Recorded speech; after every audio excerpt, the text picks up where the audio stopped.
females on this side of the hill was only 50%, and the worst case scenario, which we would have got if they had been able to go through with the development plans, was that this side of the mountain collapses in terms of doesn't support the animals, the best population in the world becomes fragmented, and we're just looking at a very, very high extinction risk.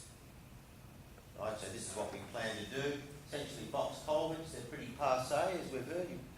Hard to go down a road before you see a box culvert now in the wildlife corridor. But back in 1983, this was pretty new stuff. And we continued the habitat in the box culvert, and there was a 60-metre corridor, and it linked up into the other habitat. What's the idea? That the animals could go, the males could go up and breed, and then the juveniles had 4 young per year. It's a very tight breeding scheme. The young could disperse and increase the survivability of your females.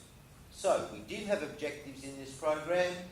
We did put it in, and lo and behold, using pretty low-key technology then, on high tech, we got a camera in there, and we were able to show the movement of the animals. Yes, they did use the tunnel. There was a significant seasonal difference between when they went uphill, that's the males coming up, there was a smaller number, and in November they were going uphill, and in February, March, they were going downhill. So the little camera was not just taking photos to say they used it, which was good, because that convinces everyone when they see a photograph, but it also gave us some statistics as well.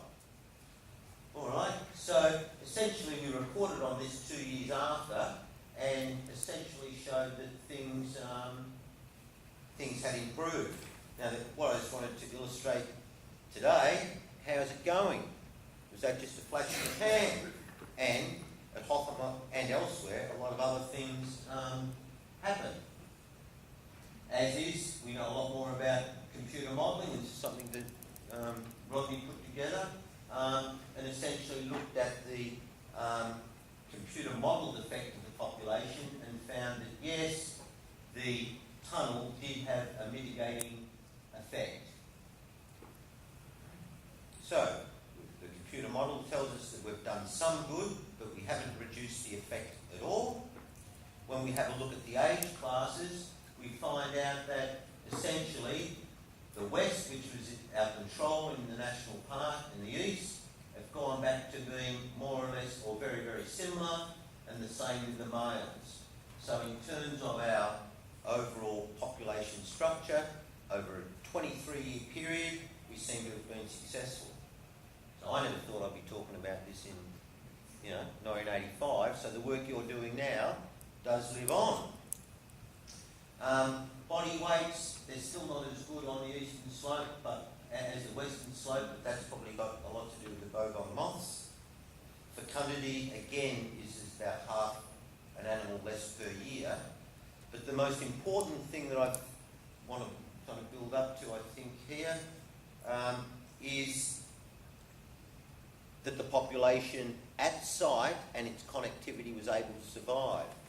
Lo and behold, this is not a really good photo, but this is a photo of the 2003 fires. I think John, as a Victorian, I take the compliment of John when he mentioned that the Americans felt for us for the fires. We've had 3 in the last decade.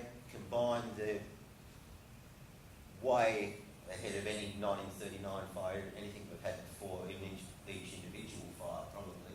This is the one in 2003.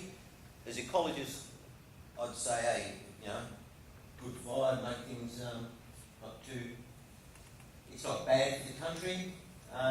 However, when it gets up into the alpine area, this hasn't burned since 1939, and we're looking 2003, 2007. I won't go into the one that we just had this February. So I've had 2 major fires.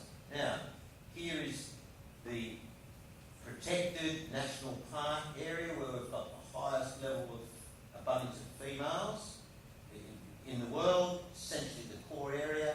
We want to keep it linked here, and here's the tunnel just over here.